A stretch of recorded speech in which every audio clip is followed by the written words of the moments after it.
भाई साहब, आईपीएल जैसे लीग को स्पॉन्सर करना कोई हलवा थोड़ी है। करोड़ों रुपया लगता है, तब जाकर टाइटल स्पॉन्सरशिप मिलता है। और आईपीएल जब स्टार्ट हुआ 2008 में, तो उसका टाइटल स्पॉन्सर पता है कौन था? DLF। जी हां, साल 2008 में 850 करोड़ रुपया देकर 850 करोड़ रुपए देकर डीएलएफ ने आईपीएल की टाइटल स्पॉन्सरशिप खरीदी। लेकिन ये डीएलएफ है क्या भाई? डीएलएफ बोले तो Delhi land and finance limited. Real estate में सब चोर होते हैं, आजकल तो सब लुक्खे होते हैं, लेकिन डीएलएफ लिस्टेड कंपनी है, सक्सेसफुल कंपनी है। और मजे की बात, एक आदमी ने सिर्फ प्लॉट बेच बेच के, रियल एस्टेट में काम करके 2 लाख करोड़ रुपए की कंपनी खरीद दी, और आप और हम जैसे लोगों को पता भी नहीं चला। ये छोड़ो, डीएलएफ वो ब्रांड है, वो सिक्का है जो गुरुग्राम में जम के चलता है। और अब गुरुग्राम से डीएलएफ है या डीएलएफ से गुरुग्राम है, आज के इस बिजनेस स्ट्रैटेजी और लीडरशिप वीडियो में हम देखते हैं। जय श्री राम, जय जिनेंद्र। मैं हूं बसेश गाला, आपका बिजनेस ग्रोथ मेंटोर। और ये वीडियो में हम देखेंगे कि डीएलएफ जैसे आप भी कैसे ग्रो कर सकते हो। लेकिन पहले ये चैनल को अभी के अभी सब्सक्राइब करो, जिसके कारण आप एक राइसप्रेन्योर बन पाओगे और अपने बिजनेस को और अपने लीडरशिप को नेक्स्ट लेवल पे लेके जा पाओगे। डीएलएफ बोले तो भाई दिल्ली लैंड एंड फाइनेंस, एक ऐसी कंपनी जिसकी नींव 1946 इंडिया के इंडिपेंडेंस के आसपास बनी थी, और इंडिया तब धीरे धीरे इकोनॉमिक पावर बन रहा था।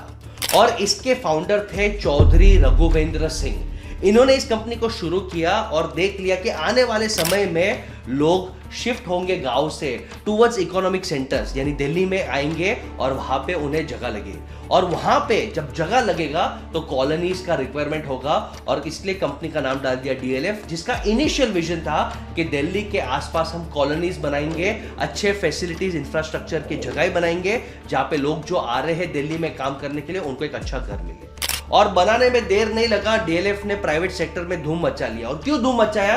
क्योंकि सबसे पहले जो कॉलोनी बनाई उन्होंने, कृष्णा नगर, एक ऐसी कॉलोनी थी जहां पे पानी का अमेजिंग बेहतरीन सप्लाई था, अच्छा ड्रेनेज सिस्टम था, सभी सुख सुविधाएं उस समय के अनुसार बेस्ट थी, जो आजू बाजू कॉलोनी में नहीं मिलती है। कृष्णा नगर को बनाने के बाद डीएलएफ को भर भर के अपॉर्चुनिटीज मिली और वो कॉलोनी बनाते गए। उन्होंने अपना प्राइस भी हाइक कर दिया, क्योंकि लोगों को पता चल गया भाई डीएलएफ बेस्ट फैसिलिटीज देता है, बेस्ट इंफ्रास्ट्रक्चर देता है।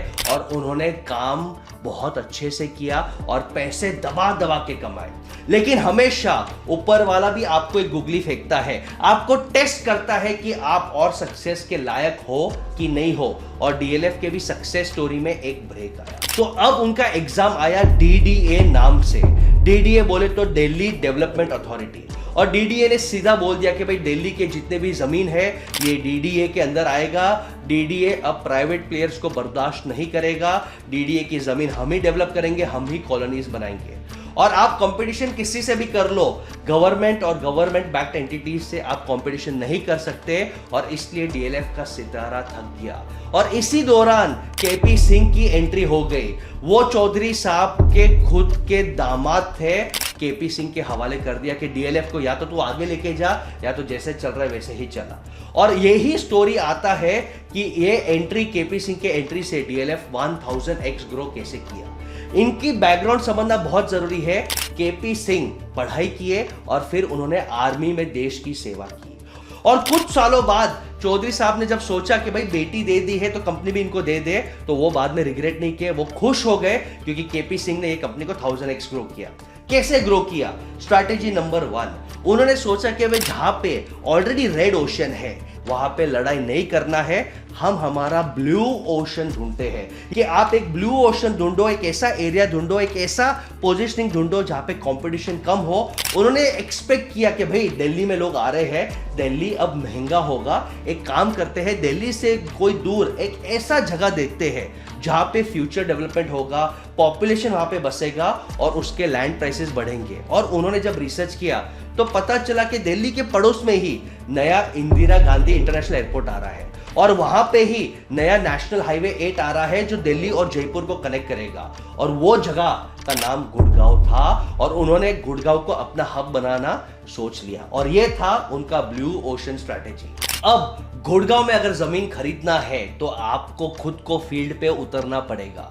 किसानों से उन्होंने बात किया कि आप इतने सारे जमीन का क्या करोगे, उससे अच्छा आप ये जमीन हमें बेच दो, हम आपको इसका अच्छा फेयर वैल्यू देंगे और आप और आपके नेक्स्ट जनरेशंस की हम लाइफ बना देंगे।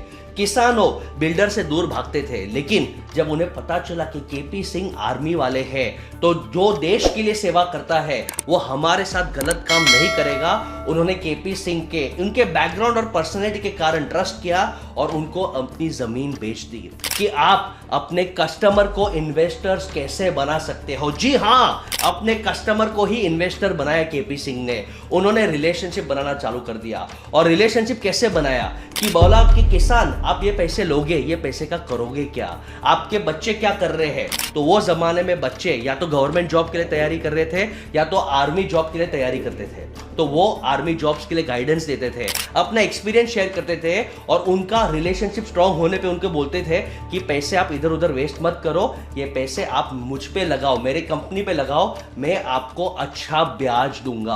और आज तक का ट्रैक रिकॉर्ड आप मेरा देख लीजिए, मैंने ब्याज टाइम पे ही दिया है, मेरा व्यवहार अच्छा है, मेरा विजन बहुत बड़ा है। और ये कितना अच्छा स्ट्रैटेजी है कि आपने सेल किया, सेल करने के बाद जो पैसे मिले वही आपने एज एन इन्वेस्टमेंट वापस ले लिया और फंड्स की कमी डीएलएफ के पास कभी नहीं हुई और डीएलएफ ने धीरे धीरे अपने सभी कस्टमर्स को अपना इन्वेस्टर बना दिया।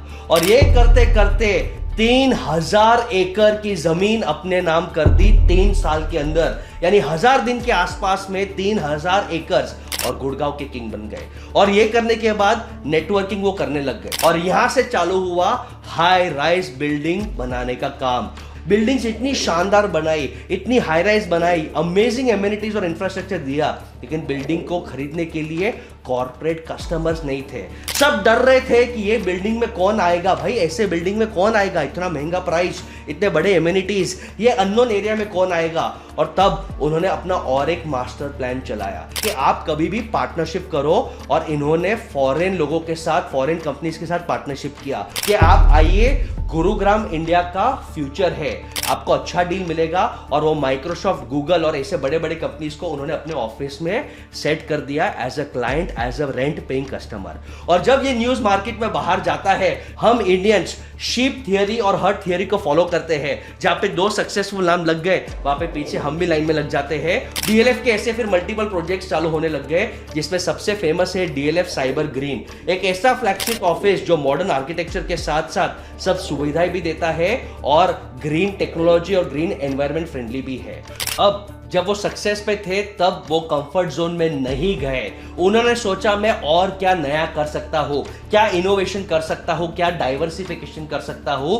और फिर कमर्शियल बिल्डिंग्स के साथ साथ वो मॉल्स में चले गए, उन्होंने मॉल्स बनाए, मल्टीप्लेक्स बनाए, सिनेमा हॉल्स बनाए, लग्जरी होटल्स भी बनाया।